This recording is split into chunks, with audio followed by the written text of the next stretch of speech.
आपको बहुत बहुत कॉन्ग्रेचुलेसन। आपको रिवेन्यू ऑफिसर का पोस्ट मिला और बीपीएससी में सिलेक्शन के लिए, आपको अधिकारी बनने के लिए आपको बहुत बहुत thank you sir. Congratulation. Thank you. अच्छा, आप ये बताइए, आपका जो ये जर्नी रही है इसमें जो, क्योंकि सेम और ख़ासकर तो जो सबसे ज़्यादा चैलेंज आता है ना वो बच्चियों के साथ आता है यहाँ पर, तो आपको क्या क्या चैलेंज आए?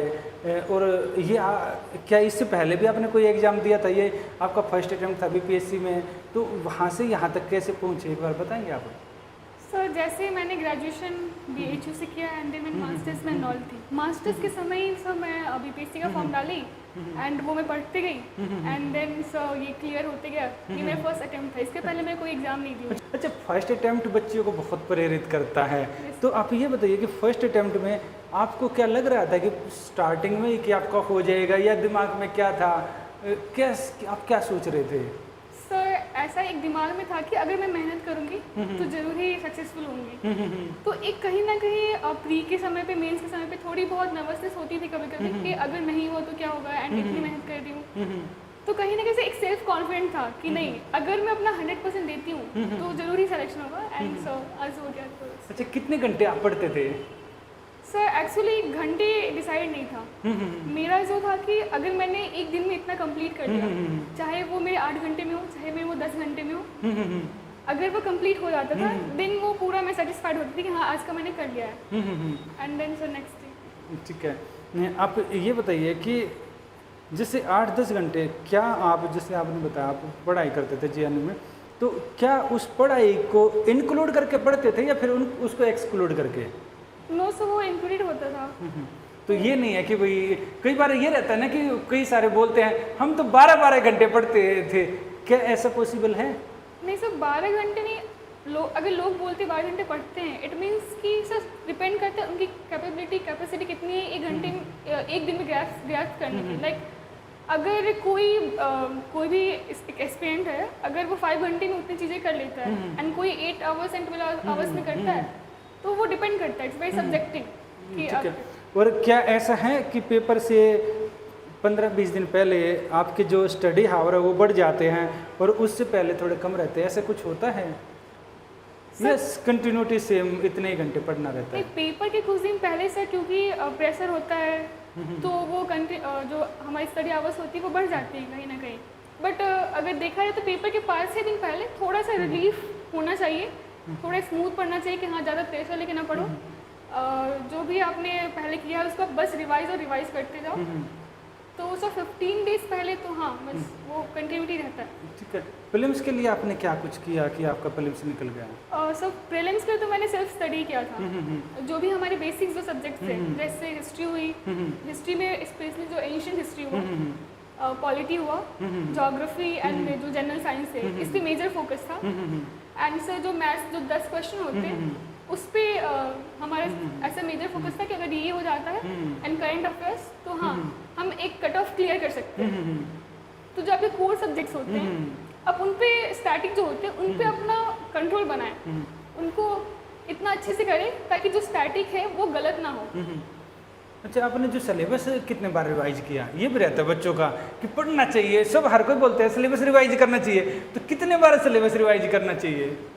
आप अपने अकॉर्डिंग बताइए, क्योंकि क्या रहेगा ना, जिसने ज़्यादा टाइम हो गया तो वो स्वाभाविक है भाई, वो ज़्यादा टाइम। आप पहली बार आपका हुआ तो पहली बार में आपने कितने बार रिवीजन किया सिलेबस? सर एक्चुअली मुझे याद नहीं है, बट हाँ 5-6 बार तो आप रिवाइज करो। अच्छा, 5-6 बार आपने रिवाइज, ठीक है। और जैसे ठीक है, क्या आपने कोई क्वेश्चन बैंक वगैरह लगा? क्योंकि कई सारे क्वेश्चन बैंक रहते हैं कि भाई ये लगाइए वो लगाइए, जिसमें 15-20 हज़ार क्वेश्चन होते हैं। क्या आपने भी ऐसा कोई क्वेश्चन बैंक लगाया? सर मैं क्वेश्चन बैंक नहीं लगाई हूँ, मेरे पास पीवाईक्यू का एक वो पीडीएफ निकलवाती थी एंड मैं उसको इतने बार सॉल्व की हूँ कि वो मुझे क्वेश्चन याद हो गया था। कितने साल के पीवाईक्यू? सर लास्ट 10 ईयर्स आपका। अच्छा, लास्ट 10 ईयर के, ठीक है। एंड ऑल्सो कि अगर आप पीवाईक्यू करते हैं तो वो जो 4 ऑप्शंस होते हैं, अगर वो गलत है वो क्यों गलत है एंड उसके बारे में आप पढ़ो कि वो क्या है एक्चुअली। तो एक क्वेश्चन के 4 ऑप्शन एंड आपको चारों के बारे में नॉलेज होना चाहिए। अच्छा, ठीक है। मेंस के लिए आपने क्या किया? ये तो हो गया प्रीलिम्स के लिए, मेंस के लिए आपने क्या कुछ किया? सर जब प्री क्लियर हुआ तो मेंस के लिए सर मैं जो भी पीवाईक्यू था उसको अपने थीम बनाई हूँ, पहले नोट्स प्रिपेयर की हूँ एंड सर देन उस आंसर राइटिंग पे बहुत ज़्यादा फोकस था। अच्छा, आंसर राइटिंग तो आप इधर से भी करते थे? हाँ सर, हमेशा ही कॉल पे बताते थे कि नहीं अंकिता ऐसे यहाँ पे आपको ऐसे इम्प्रूवमेंट करना चाहिए एंड इस डायरेक्शन में होना चाहिए। मुझे आज भी याद है आप बोलते थे कि अंकिता आपका एंडिंग पार्ट वो सही होना चाहिए कि एंडिंग पार्ट पे फोकस करो, starting is very good but ending part पे आप थोड़ा सा ध्यान दो। तो मुझे आज ही वो याद है ये सर। तो ठीक है, आपने जैसे रहता है कि क्या आपने जो आपका जो मेंस होता है, क्या आपने उसको बिहार से लिंक करके आपने लिखा या फिर आप नॉर्मल आप जो रहता है ना कि ट्रेडिशनल टाइप का आपने क्या वैसा लिखा? कैसे करना चाहिए? क्या उसके ज़्यादा नंबर रहते हैं? एक्चुअली मेंस जो होता है ना उसमें जो ज्योग्राफी के क्वेश्चंस होते हैं अगर वो बिहार रिलेटेड है तो आप बिहार से रिलेट करके लिखिए। अगर इस बार से एक पेनिनसुलर इंडिया से क्वेश्चन था तो सर उसमें मैं बिहार को इंक्लूड नहीं कर सकती। वो काफ़ी लंबे समय, मतलब कि बहुत 20 साल पहले पूछा गया होगा, इतने साल से नहीं पूछा गया था। तो उसमें अगर आप बिहार को कहीं से आपको लिंक दिखता है तो लिखिए, अगर नहीं लिंक दिखता है तो जरूरत नहीं है लिखने की। और जब हम ये हो गया मेंस का, अब जब हम इंटरव्यू वाले पार्ट में आते हैं तो इंटरव्यू वाले पार्ट में रहता है तो इंटरव्यू में आपका कैसा अनुभव रहा? आपसे क्या पूछा गया, क्या कुछ है वहाँ का बताइए।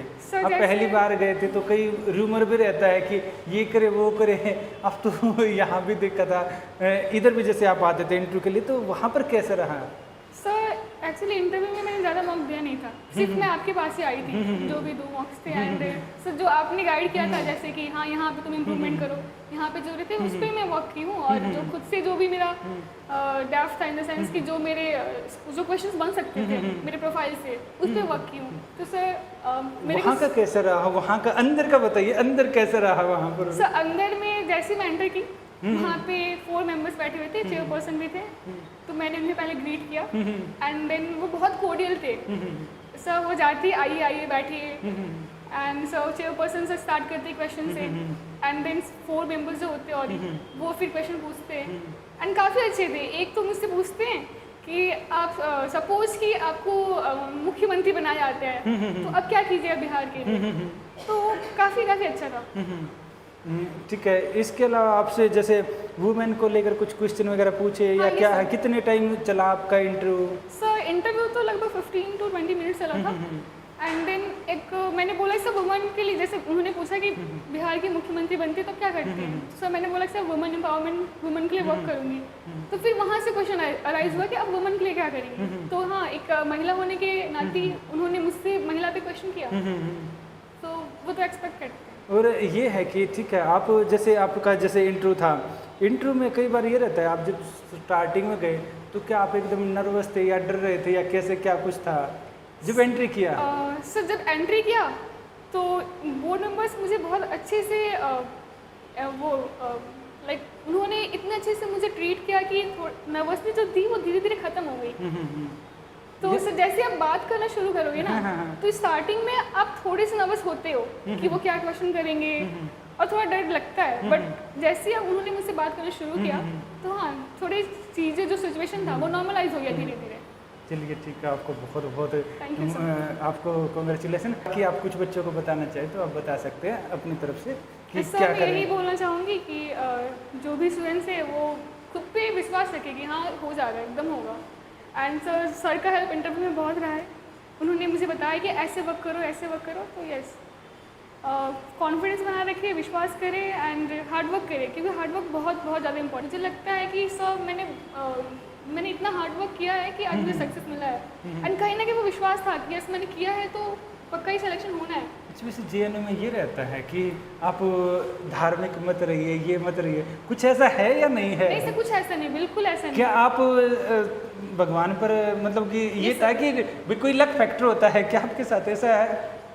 सर मुझे लगता है कि आपका 90% हार्ड वर्क है एंड 10% लक है। यानी कि भगवान भी तभी साथ देते हैं जब आप मेहनत करें। हाँ, नहीं तो वो भी ये सोचते हैं कि हम भाई कुछ कर ही नहीं रहे तो हम क्या करें। बिल्कुल ठीक है, आपको बहुत बहुत thank you sir. Congratulation. Thanks.